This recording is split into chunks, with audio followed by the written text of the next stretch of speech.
आज की कहानी है एक ऐसे ट्रक के सफर की कि जिसे दुनिया का सबसे अजीबोगरीब सफर ना कहा जाए तो ये ज्यादती होगी। इस ट्रक ने 8,500 किलोमीटर का सफर तय करना था। मजे की बात यह है कि इस ट्रक का ये इतना लंबा सफर असल मसला नहीं था। किसी के भी जहन में ये सवाल नहीं पैदा हो रहा था कि ये ट्रक 8,500 किलोमीटर का सफर कैसे तय करेगा। असल मसला ये था कि इस ट्रक की बैक के ऊपर एक बर्फ का बहुत बड़ा ब्लॉक भी लोड किया गया था। बर्फ के इस ब्लॉक से लोडेड इस ट्रक ने अफ्रीका के उस सहरा में से भी गुजरना था कि जिस सहरा की गर्मी लोहे तक को पिघला देती है। इस बात पर और हैरान कर देने वाला फैक्ट ये भी सुन लीजिए कि इस सहरा में से इस ट्रक को और इस ट्रक की बैक साइड पर लोडेड बर्फ के ब्लॉक को 10 दिन यानी कि 10 डेज इस सहरा के बीच में से गुजरना था। इस सारे सफर का असल मेन नुक्ता या असल मेन प्रॉब्लम था ही यही कि इस पूरे सफर के दौरान किस तरीके से बर्फ के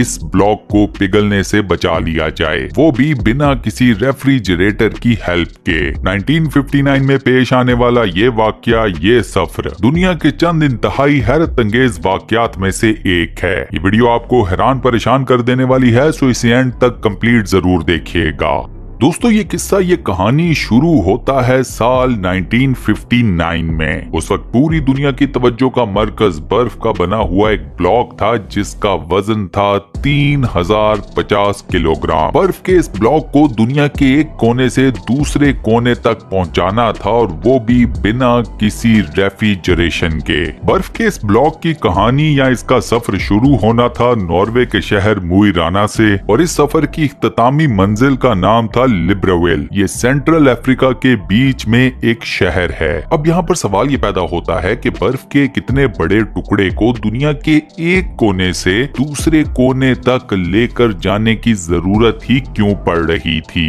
दोस्तों इस सवाल का जवाब है पूरी दुनिया को रेडियो लग्जमबर्ग की तरफ से दिया गया एक चैलेंज। इस वाकये से एक साल पहले यानी कि 1958 में यूरोप के मशहूर जमाना मुल्क लग्जमबर्ग के अंदर एक रेडियो स्टेशन चला करता था। इस रेडियो स्टेशन का नाम था रेडियो लग्जमबर्ग। रेडियो लग्जमबर्ग की नशरियात पूरी दुनिया में सुनी जाती थी और काफी ज्यादा पसंद की जाती थी। रेडियो लग्जमबर्ग ने अपने तमाम सुनने वालों को एक इंतहाई अनोखा किस्म का चैलेंज दिया। यह अनोखा चैलेंज था कि जो भी शख्स बर्फ के एक 3 टन वजनी ब्लॉक को आर्टिक रीजन से उठाकर बर्र आज़म अफ्रीका तक लेकर जाने में कामयाब हो गया, उस शख्स को बेहद भारी इनाम दिया जाएगा। रेडियो लग्जमबर्ग ने ऐलान किया कि चैलेंज पूरा होने की सूरत में बर्फ के हर 1 किलोग्राम के पीछे चैलेंज जीतने वाले को 1 लाख फ्रांसिस दिए जाएंगे। मौजूदा दौर में ये रकम बनती है $16,000। इस हिसाब से बर्फ के हर 1 किलोग्राम के पीछे जीते जाने वाली रकम बनी $16,000। 3 टन वजन के हिसाब से ये अमाउंट बनती है $48 मिलियन।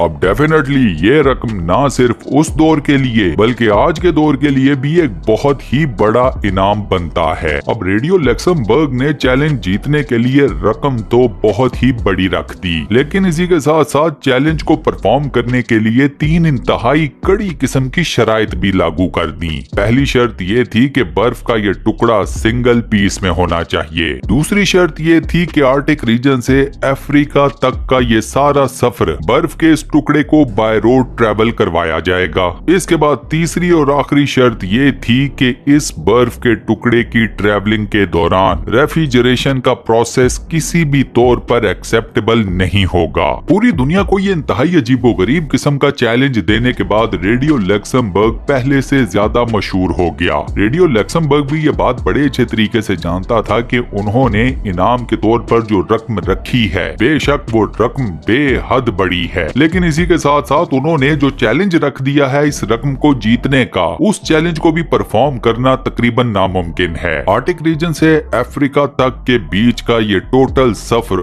8,500 किलोमीटर का बनता था। इस 8,500 किलोमीटर के सफर में 2,500 किलोमीटर का सफर अफ्रीका के उस सहरा के बीचों बीच में से था कि जहां पर टेम्परेचर 50 सेल्सियस रहता है। रेडियो लग्जमबर्ग को यकीन था कि बर्फ का ये ब्लॉक इस सहरा के अंदर विद इन नो टाइम पिघल कर पानी हो जाएगा। लेकिन रेडियो लक्समबर्ग को ये नहीं मालूम था कि आगे उनके साथ क्या होने वाला है। जब रेडियो लक्समबर्ग ने पूरी दुनिया को ये इंतहाई अनोखा किस्म का चैलेंज दिया तो उसके कई महीनों तक रेडियो लक्समबर्ग से किसी ने भी इस चैलेंज को कबूल करने के लिए राब्ता नहीं किया। उस वक्त तक हर किसी को यही लगता था कि ये काम नामुमकिन है। लेकिन फिर बर्जर नॉर्टविक नाम के एक शख्स ने रेडियो लक्समबर्ग से राब्ता किया और उन्हें बताया कि वो ये चैलेंज एक्सेप्ट करता है। नॉर्टविक नॉर्वे में ग्लासवर्ल्ड नाम की एक कंपनी का डायरेक्टर था और इसकी कंपनी इंसुलेशन मटेरियल बनाया करती थी। नॉर्टविक को इस बात का यकीन था कि उसकी कंपनी जो इंसुलेशन मटेरियल बनाती है उस इंसुलेशन मटेरियल की मदद से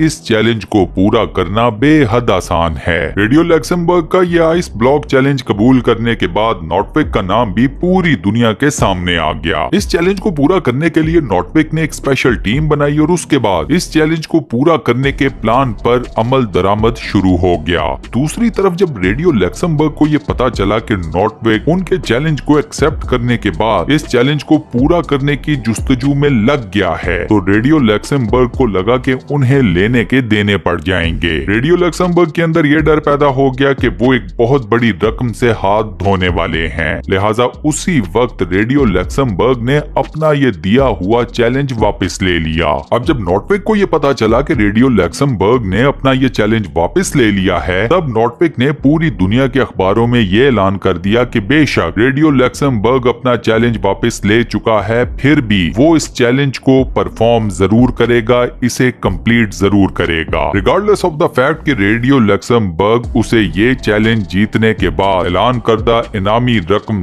देता है या नहीं देता। नॉर्टविक ये सब कुछ इसलिए कर रहा था क्योंकि वो बड़े अच्छे तरीके से जानता था कि अगर उसने ये चैलेंज जीत लिया तो दुनिया भर में उसकी कंपनी की बेहद पब्लिसिटी होगी। इसके बाद ये फैसला कर लिया गया कि बर्फ के ब्लॉक का सफर शुरू होगा नॉर्वे के शहर मोइराना से और ऑल द वे ये सफर एंड होगा अफ्रीका में गिबॉन के शहर लिब्रोविले में। इस सफर में इस आइस ब्लॉक ने Denmark, Netherlands, Belgium, France, Spain, Morocco और अल्जीरिया के वसीओ अजीज सहरा में से गुजरना था। इस चैलेंज को पूरा करने के लिए नॉर्टविक ने जो टीम बनाई उसमें एक इंजीनियर, 4 ट्रक ड्राइवर्स, एक ट्रक मैकेनिक और 2 कैमरामैन शामिल थे। सबसे पहले मरहला आया 3 टन वजनी बर्फ के एक सिंगल ब्लॉक को काटने का। बर्फ का इतना बड़ा टुकड़ा किसी ग्लेशियर में से ही काटा जा सकता था, लेकिन उस वक्त के इंसान के पास इतनी मॉडर्न डे टेक्नोलॉजी नहीं थी कि वो ग्लेशियर में से बर्फ का इतना बड़ा टुकड़ा काट सकता। लिहाजा इस मसले का सलूशन निकाला गया कि 200 किलोग्राम वजनी बर्फ के ब्लॉक्स को ग्लेशियर में से काटा गया और हेलीकॉप्टर की मदद से नीचे लाया गया। नॉर्टविक और उसकी टीम की मेहनत पूरी दुनिया की खबरों की जीनत बनी हुई थी। यही वजह थी कि इस सारे चैलेंज को परफॉर्म करने के लिए नॉर्टविक और उसकी टीम को दुनिया भर की कई कंपनीज ने स्पॉन्सर करना शुरू कर दिया। शेल कंपनी ने इस सफर के दौरान इस्तेमाल होने वाले तमाम तर फ्यूल की जिम्मेदारी अपने जिम्मे ले ली। स्केनिया नाम की कंपनी ने नॉर्टविक और इसकी टीम को वो ट्रक प्रोवाइड किया जिसकी बैक के ऊपर बर्फ के इस ब्लॉक को लोड किया जाना था। 200 किलोग्राम वजनी बर्फ के टुकड़ों को नीचे लाकर एक जगह पर दोबारा से फ्रीज किया गया। तमाम टुकड़े फ्रीज होने के बाद एक बड़े साइज के ब्लॉक की शक्ल इख्तियार कर गए। बर्फ के इस मैसिव ब्लॉक का वजन था 3050 किलोग्राम, यानी कि 3 टन वजन से थोड़ा सा ऊपर। बर्फ के इस ब्लॉक को एक स्पेशल किस्म के डिजाइंड कंटेनर में डाला गया। इस कंटेनर के इर्द गिर्द एक खास किस्म की इंसुलेशन कर दी गई। कंटेनर की साइड के ऊपर की जाने वाली ये तमाम तर इंसुलेशन ग्लास वूल की बनी हुई थी। इस कंटेनर की अच्छे तरीके से इंसुलेशन करने के बाद 27 फरवरी 1959 को बर्फ के इस ब्लॉक ने अपना ये तारीखी सफर शुरू किया। इस सफर की शुरुआत तो इंतहाई खुशगवार थी, मौसम भी अच्छा था और रोड्स की कंडीशन भी काफी ज्यादा बेहतर थी। अब चूंकि सफर के आगाज की खबर पूरी दुनिया के अखबारात अवामुन्नास के सामने पहुंचा चुके थे, लिहाजा ये ट्रक जिस भी बड़े शहर से गुजरता तो इस ट्रक को देखकर शहर की अवामुन्नास तालियां भी बजाते और नारे भी लगाते। ट्रक और उसके क्रू के लिए तालियां बजाई जाती उनके इस्तकबाल के लिए और नारे लगाए जाते उनका हौसला बढ़ाने के लिए। पेरिस में से गुजरते हुए तो पेरिस की पुलिस ने इस ट्रक और इसके क्रू को एक स्पेशल प्रोटोकॉल भी दिया ताकि ये ट्रक और ट्रक का क्रू दोनों भीड़ वाले इलाकों से बाआसानी गुजर सकें। मजे की बात यह है कि ट्रक के क्रू की पेरिस के मेयर ने खास किस्म की दावत भी की थी। जैसे जैसे ये ट्रक और इसका क्रू अपना सफर तय किए जा रहा था, इनकी पब्लिसिटी में ऑटोमेटिकली इजाफा होता चला जा रहा था। एक हफ्ते का सफर तय करने के बाद बिल आखिर ट्रक पहुंचा मासे की बंदरगाह के ऊपर। यहाँ पर ट्रक को एक ताकतवर क्रेन की मदद से एक बहरी जहाज के ऊपर लोड किया गया। वजह ये थी कि यहाँ से आगे इस ट्रक ने अपना एक बेहद लंबा बहरी सफर तय करना था। बहरी सफर के इख्तिताम के ऊपर जब ट्रक दोबारा से खुश्की के ऊपर लोड किया गया तो ये जमीन थी अफ्रीका की सरजमीन। यहाँ पर हर चीज मुकम्मल तौर पर बदल चुकी थी। यहाँ गर्मी इतनी शदीद थी कि दिन के टाइम धूप में इंसान ज्यादा देर खड़ा तक नहीं हो सकता था। अफ्रीका की इतनी शदीद गर्मी की वजह से ये इनसिक्योरिटी पैदा हो गई कि हो सकता है सफर के दौरान बर्फ का ये ब्लॉक पिघल जाए या फिर गर्म रेत के ऊपर ट्रेवल करने से ट्रक के इंजन को कोई नुकसान न पहुंच जाए। और नहीं तो इस बात का भी डर पैदा हो गया कि शदीद गर्मी की वजह से कहीं ट्रक के क्रू मेंबर्स की तबीयतें ना नासाज हो जाएं। अब ये तमाम खौफ तो थे एक जगह पर, दूसरी तरफ एक और मसला था और वो था ट्रक को मिलने वाला सिक्योरिटी थ्रेट। अपने सफर के दौरान अफ्रीका के सहरा में से गुजरते हुए इस ट्रक को एक ऐसी जगह से भी गुजरना था कि जहां पर जंग लगी हुई थी। इस जंग में पार्टिसिपेट करने वाले फ्रीडम फाइटर्स इसी वीरान और बियाबा इलाके के पहाड़ों में छुपे रहते थे। ये फ्रीडम फाइटर्स इस ट्रक और क्रू मेंबर्स के ऊपर हमला भी कर सकते थे और उन्हें अपना यरगमाल भी बना सकते थे ताकि उनकी डिमांड्स को पूरा किया जा सके। इस सिक्योरिटी थ्रेट के पेश नजर ट्रक और इसके क्रू मेंबर्स को सिक्योरिटी फराहम की गई फ्रेंच एलिजेंस की तरफ से। फ्रेंच एलिजेंस ने ट्रक को ट्रक के क्रू मेंबर्स के ऊपर एक बात वाजे कर दी कि वो सहरा के इस हिस्से में से कम स्टॉप करें और कोशिश करें कि कम से कम वक्त में जितना ज्यादा सफर तय हो सकता है वो कर लें ताकि ट्रक और ट्रक के crew member safe and sound इस जंगजदा इलाके से बखैर आफियत गुजर जाएं। इस सारी सिचुएशन के बावजूद एक मसला ये भी था कि सहरा में कोई प्रॉपर सड़क तो थी नहीं, लिहाजा ट्रक सहरा में ट्रेवल करते हुए बार बार रेत में फंस जाता था। हर बार फंसे हुए ट्रक को रेत में से निकालते हुए ट्रक के क्रू मेंबर्स को कई घंटे लग जाते थे। दुनिया के सबसे महंगे आइस ब्लॉक का ये सफर अब एक मुसीबत बन चुका था। क्रू मेंबर्स को फ्रीडम फाइटर्स का डर भी था। सख्त गर्मी की वजह से क्रू मेंबर्स की हालतें अलग से खराब हो चुकी थीं और ऑन टॉप ये कि इसी शदीद गर्मी की वजह से बर्फ का ये ब्लॉक आहिस्ता